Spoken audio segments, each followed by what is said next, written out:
আমাদের সুপ্রিম কোর্টের senior advocate Masud আর Sobhan sir উনি একটি রিট পিটিশন দাখিল করেছেন আমাদের সুপ্রিম কোর্টের একটি ডিভিশন বেঞ্চে মাননীয় বিচারপতি এ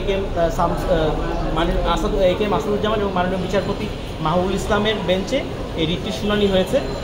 শুনানি আনতে মাননীয় বিচারপতি রুল ইস্যু করেছেন এবং একটি অন্তর্বর্তীকালীন আদেশও দিয়েছেন। রুলটি জারি করা হয়েছে এই মর্মে যে বাংলাদেশ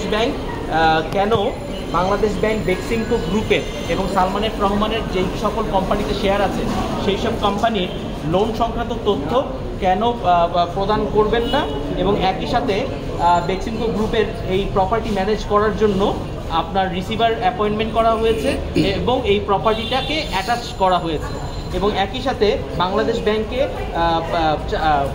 পদক্ষেপ নিতে বলা হয়েছে যে যাতে বিদেশ থেকে পাচারকৃত অর্থ এই বেক্সিমকো গ্রুপের ফেরত আনার জন্য ব্যবস্থা গ্রহণ তারা করে এবং এই মর্মে যাতে 4 সপ্তাহ পরে একটি রিপোর্টও দাখিলের জন্য বলা হয়েছে। ফেরত আনবে কারা?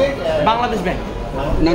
বাংলাদেশ ব্যাংক অন্য সকল ব্যাংক থেকে তথ্য নিয়ে তারপর রিপোর্ট। ভাই রিসিভার কাকে নিয়োগ করেছেন? না, কোনো নাম ওনারা মেনশন করেননি। ওনারা খালি বলেছেন যে বাংলাদেশ ব্যাংক যাতে একজন রিসিভার নিয়োগ করে to deal with the properties and attach the properties of Beximco Group. বাজার হওয়া অর্থ ফেরত আনতে কাদেরকে নির্দেশ দিয়েছে? ওইটাও বাংলাদেশ ব্যাংক নির্দেশ দিয়েছে। রঞ্জিত ভাই, সকল এখানে বলা হয়েছে, আমি একটু পড়ে শোনাই যে to manage the companies of Beximco group of company, তার মানে বেক্সিমকো গ্রুপের যতগুলো কোম্পানি আছে সবগুলোই কাভার করছে।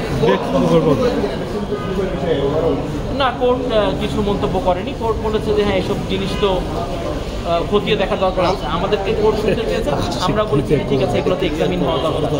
রঞ্জিত ভাই, একটা সুনির্দিষ্ট প্রশ্ন, সেটা হলো রিসিভার নিয়োগের বিষয়টি নির্দেশ এক জিনিস, রুল আর এক জিনিস। রুল না, রিসিভার নিয়োগের বিষয়ে নির্দেশনা প্রদান করা হয়েছে যেন রিসিভার নিয়োগ করা হয় এবং প্রপার্টিটা অ্যাটাচ করা হয়।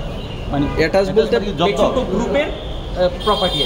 অ্যাটাচ বলতে কি, মানে অ্যাটাচ বলতে বলা হচ্ছে এখানে এটা সংযুক্ত রাখার জন্য আপাতত, যে আলটিমেটলি ডিসিশনের মানে অধীনে থাকবে, ওই রিসিভারের অধীনে থাকবে, এক্স্যাক্টলি রিসিভারের অধীনে থাকবে সম্পদগুলো।